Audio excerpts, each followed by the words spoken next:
Good morning. This is Black Crow Walking coming to you from Australia, and we are reading A Course of Love by Mari Perron.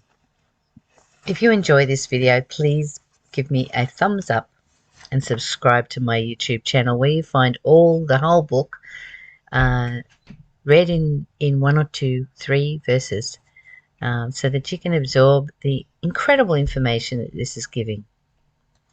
So we're up to chapter 16, verse 22 today, and I'd like to read, "What misery the world has suffered in the name of judgment, power, and justice.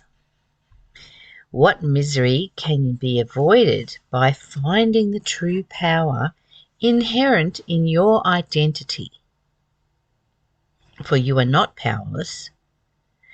Those of you who think you have traditional means of power on your side, turn not to your own power, and then you wonder why those most spiritual, both currently and historically, seem to suffer hardship. Yet it is often only those who suffer hardship who will rise up and claim the power that is their own instead of looking for it elsewhere. Your perception but looks at power backward and wonders why God has forsaken a people who seem to be so godly. God forsakes no people, but people forsake God when they give away their power and claim not their birthright. Your birthright is simply the right to be who you are, and there is nothing in the world that has the power to take this right from you. The only way you lose it is by giving it away, and this you do. Why? Why do you do that? Why do you give your power away? Why do you want to be powerless? Why do you create that? I'm going to read that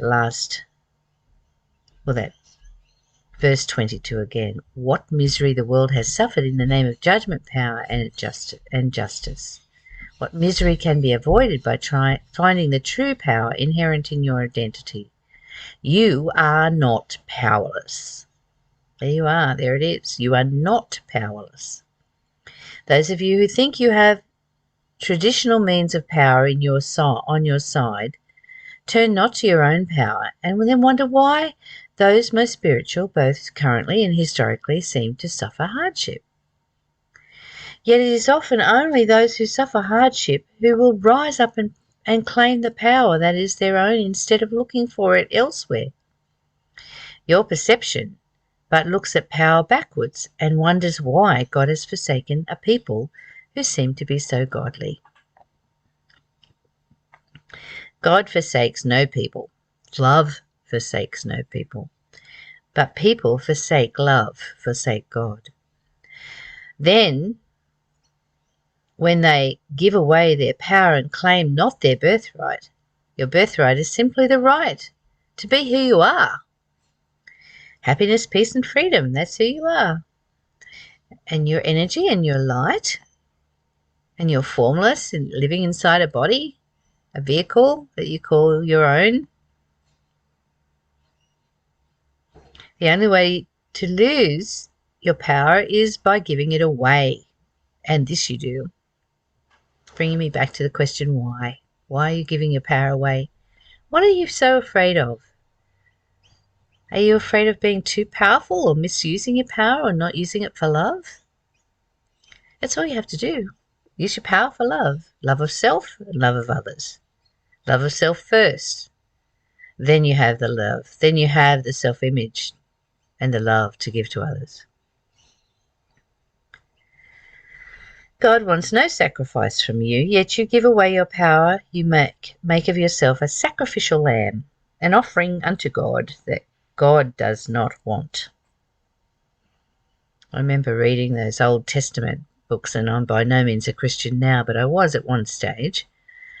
And I read those sacrificing lambs and sacrificing your son to a vengeant God, and it's just not true. It's just not true. God doesn't want any of that. Love doesn't want any of that. And when we replace the word God with love, which is what it is, Does love require you to kill something? No. Does love require you to love and nurture and comfort and be kind to things like lambs and sons? Yes. Our innate nature is godlike. We are the qualities of love when we don't cover them up with bullshit stories. We are the qualities of love. What are they? Kindness, goodness, meekness, temperance, faith, love, gentleness, meekness,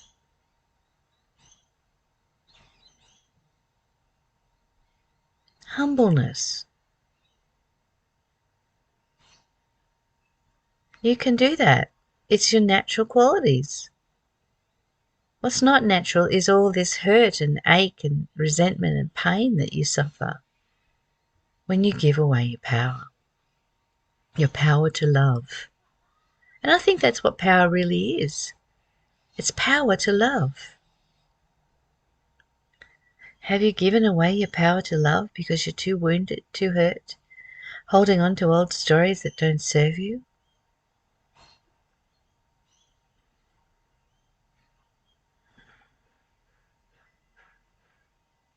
You look back on stories of sacrifice from the Bible and think that what the barbaric time that was, and yet you repeat the same history and in different forms.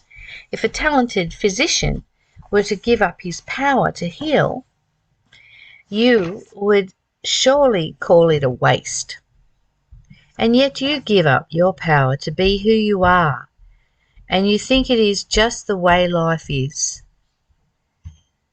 You give away your power and then bow down to those whom you have given it to, for you are afraid of nothing more than your own power. Are you? Are you afraid of your own power? Or are you afraid to love? Are you afraid to be who you are? Do you even know who you are? That's a good question.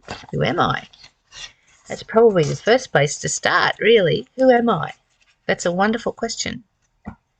I love questions. Questions bring an awakening, an awareness, inquiry, curiosity, fascination. Those are beautiful qualities to have because they take you out of your rut into this place of exciting heaven that we actually live in. If you're looking for heaven, don't hang out till you're dead. It's just a ridiculous notion. We create heaven here right now. And if you are loving, you are part of that whole heaven system. Take a look. Go outside. Walk around. Take a look at heaven. This earth is heaven. It has been designed and created so that everything that is in form is light and loving energy if you just tap into it. I go out to my garden every day and I see the flowers and I see the plant life and the greenness and I feel the health of those plants, and I look at the tree and I dance with the wind in the tree, and it's just delicious. You can be in heaven with me if you just let go of all these have-tos. I have to do this, I have to do that. Every time you say have to, you give away your power. And I've been doing that for a long time. I have to do this, I have to do that. I have to come and do A Course of Love video. I don't have to. But I choose to because it's nourishing and nurturing me. And just as I hope it is bringing to you some nourishment and nurturing and shifts in consciousness. Beloved, take the time today for some self-love, self-care, self-kindness, self-nurturing, all those qualities of love. Take some time out to give yourself that. And when you're full up and you're dancing in your lounge room or at work or wherever you are, when you're listening to the beauty of music and singing with the spheres, you're full up and you have something to give the world.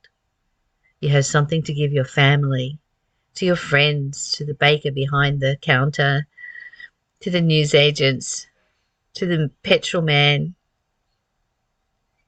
Look in their eyes and truly let that love overflow from you. That is your power. Come back to your power of truly being you. I love you. Until we meet again tomorrow. Bye for now.